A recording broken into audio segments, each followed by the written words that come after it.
আজকে ছিল তাই মায়ের আজকে ছুটি।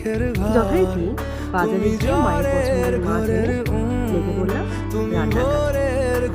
তাড়াতাড়ি করে মাছগুলো ধুয়ে নিয়ে বসে পড়লাম রান্নার কাজে। যেহেতু আজকে মায়ের ছুটি সেহেতু সব কাজটা নিজে করতে। তবে আমার মা বেশি কিছু না পছন্দ করায় একটা সুবিধা হয়েছে, অল্প কিছুর মধ্যে খুব সিম্পল ভাবে মায়ের জন্য দিনটাকে স্পেশাল করার চেষ্টা করেছি। সবকিছু গুছিয়ে নিয়ে মাছগুলো তারপর মাছের তরকারিটা করে নিই। সকাল থেকে এত কাজ করে দিয়েছিল যে আগের দিন থেকে যা যা প্রিপারেশন নেবো ভেবেছিলাম সেরকম কিছু করে উঠতে পারি।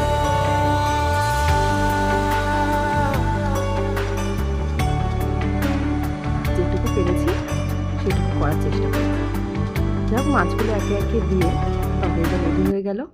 তারপর আমি চলে গেলাম এদিকে কাঁচা আম দিয়ে চাটনি করতে। সব কিছু রেডি হয়ে গেল। এই ছিল আজকে আমাদের মাদার্স ডে স্পেশাল দিন।